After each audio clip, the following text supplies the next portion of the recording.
waged against America for much of this century. This war for the mind of the public has been facilitated by the emergence of mass media and the transformation of American education by behavioral psychologists.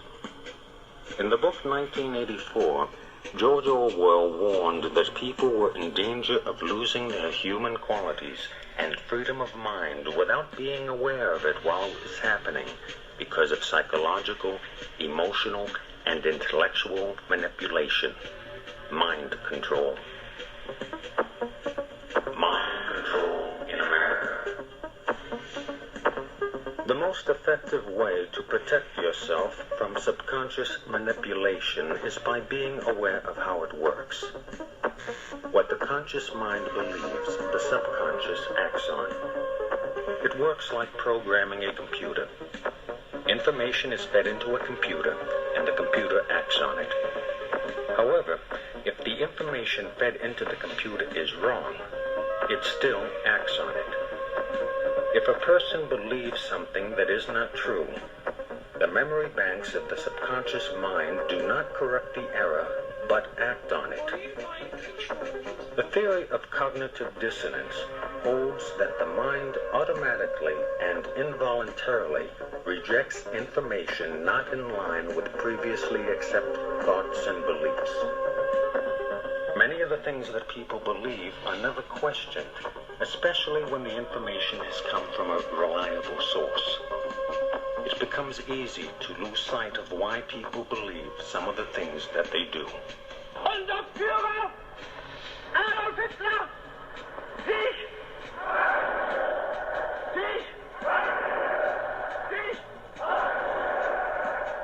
People can be led to believe something that is not true when that information is carefully timed and presented by an accepted and respected authority. The purpose of propaganda is to direct public attention to certain facts. The whole art consists in doing this so skillfully that everyone will be convinced that the fact is real, wrote Adolf Hitler in Mein Kampf.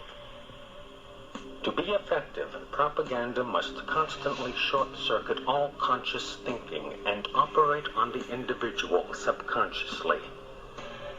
The principles behind the big lie of propaganda are the same principles of mind control, hypnotic suggestion, mental programming, distraction, and repetition.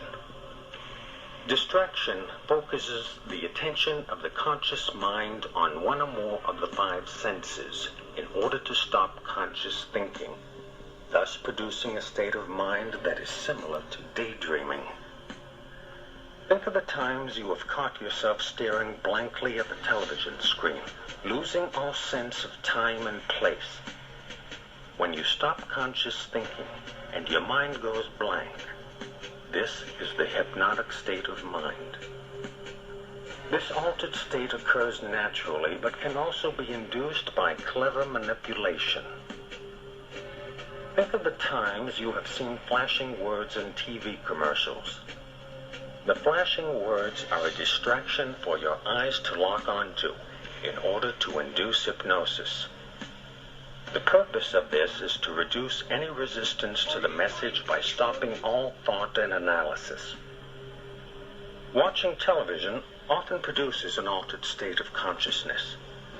Though not consciously perceived, the television screen, while appearing static, actually flickers. Any repeating light or sound pattern can lead you into an altered state.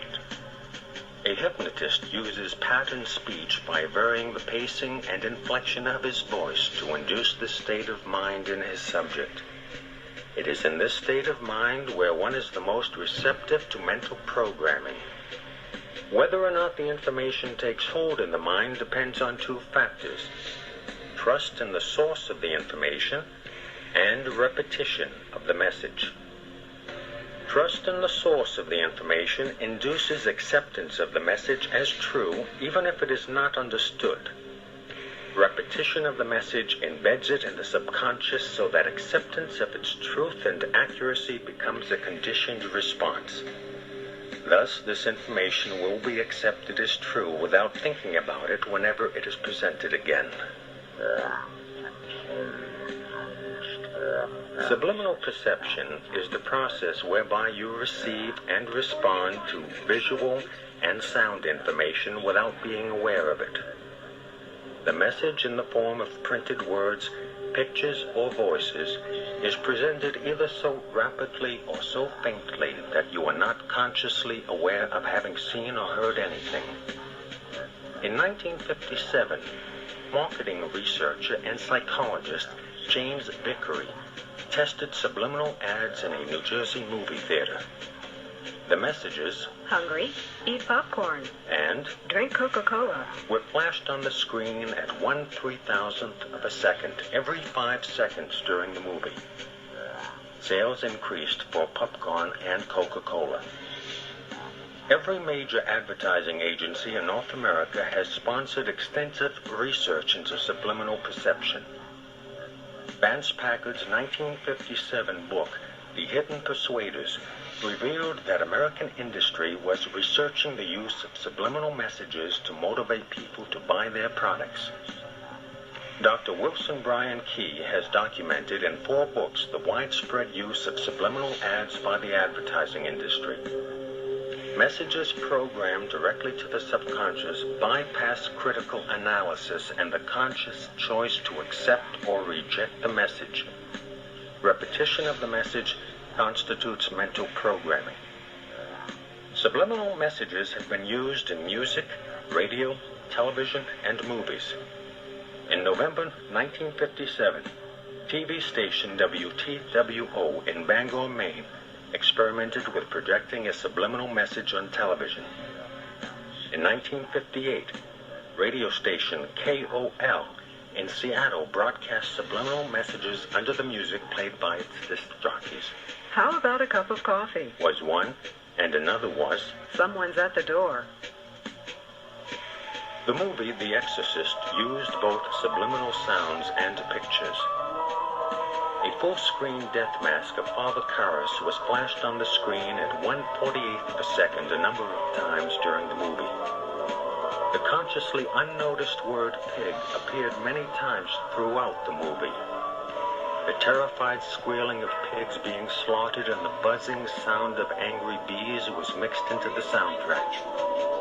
Laboratory experiments show that people will react to certain words, pictures, and sounds with quickened pulse, faster breathing, sweating palms, and other indications of heightened emotions. People actually fainted in response to this movie.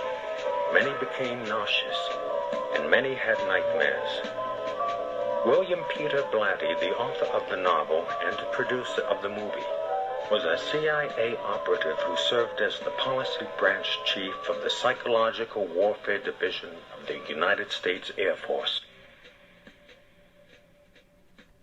And that's part of the battle that we're dealing with, is very sophisticated electronic mind control that involves television and also silent weapons for quiet wars that bridges the gap between electronic computer programming and the manipulation of humanity through sound waves and electromagnetic frequencies that cannot even be detected by the brain. So there's voice-to-skull technology. There's my research library, which encompasses a vast majority of topics to help you make an informed choice on your eternity. Where will you spend forever and why? And is what you believe actually true or what you want to believe? This is Robert Forsch with The Truth. You can call me anytime. Thank you so much.